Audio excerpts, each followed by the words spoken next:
Adventures in the Forgotten Realms is here, and it brings with it 4 new commander decks to spice up the format. While they bring a lot of sweet cards new and old, not every card that comes in these decks deserves its spot. So let's take a quick look at some upgrades you could make to these precons.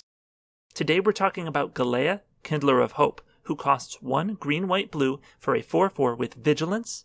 You may look at the top card of your library at any time, and you may cast aura and equipment spells from the top of your library. When you cast an equipment spell this way, it gains, when this equipment enters the battlefield, attach it to target creature you control. First, let me say that they did a great job with this deck. There are so many good cards in here that I wouldn't have expected them to include. Pure Steel Paladin, Utopia Sprawl, Heroic Intervention, Sword of the Animist, these are all valuable reprints that I'm not even considering cutting because they fit perfectly. But no precon is perfect, and that's by design. Half the fun is upgrading them. Now this commander wants 3 things: equipment, auras, and creatures worth putting them on. First, let's take a look at what's worth stripping. Most of the deck's 15 equipment are great choices. However, Viridian Longbow is bad and slow removal, Explorer's Scope is slow and unreliable ramp, and I've found that Masterwork of Ingenuity isn't great because many equipment provide an effect you only need 1 of. The 15 auras that come in this deck are also pretty spot on. This is a more versatile category because in addition to pumping your creatures, auras can serve as removal or ramp, and they included good cards for each of these categories. The main enchantments I want to remove, though, are Angelic Gift and Psychic Impetus, which are fine, but don't do enough to justify a slot, and Curse of Verbosity and Netherese Puzzle Ward for being unreliable card draw. And the creatures. There are 2 main ways to think about creatures in a Voltron deck. First, you need your creatures to have a lot of stats and combat abilities, so you can win the game. But you also need them to have survivability, so that you don't pay a ton of mana to suit them up, just to have them die instantly. So you can either focus on running creatures that have survivability, and auras and equipment that provide abilities and stats, or you can focus on running creatures with abilities and stats, and auras and equipment that provide survivability. And you'll usually end up running some of both, but it's important to think about how you're going to make sure your creature gets everything it needs. Because Galea has no survivability, I recommend focusing your auras and equipment on that goal, and your creatures on being early drops that give you some value and or abilities. With that in mind, let's get to the creature cuts. Clay Golem and Acidic Slime are decent removal, but Bant has access to far better options.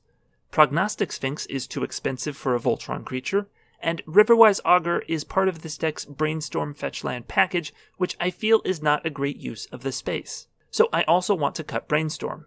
Other spells worth cutting are Nature's Lore, Ride the Avalanche, Bant Charm, Diviner's Portent, Song of Inspiration, Valiant Endeavor, and Ebony Fly. None of these cards are bad, they simply don't fit the theme of the deck. That gives us 19 slots to work with. Equipment-wise, I suggest Sword of Vengeance, which provides most of the keywords you care about on a single card. Sword of the Realms keeps your Voltron creature alive and doubles as a creature, and Hammer of Nazan gives great survivability and helps attach your equipment. Now, you may think Lightning Greaves is good here, but you need to really consider whether it's worth it, because Shroud means you can't put any new equipment or auras on your equipped creature. Moving on to auras, let's add Overgrowth and Bear Umbra for more ramp. For removal, we want Darksteel Mutation, Minimus Containment, and Song of the Dryads. These last 2 can deal with almost anything, which is amazing. For evasion, Unquestioned Authority is excellent. And for the creatures, let's add Daneth the Capuchin, Starnheim Courser, Ardennes, and Armored Skyhunter, all of whom give benefits for both auras and equipment. Invisible Stalker is an excellent Voltron creature, and Restoration Specialist and Sun Titan help keep your other cards in play. Finally, let's add Sigarda's Aid and Open the Armory to support your main theme, and Divine Reckoning to kill almost everything but your big beater. If you have a bigger budget, you may want to include Enlightened Tutor, which is as good as Open the Armory while Galea is in play, and some swords, of which I recommend Fire and Ice, Feast and Famine, and Light and Shadow.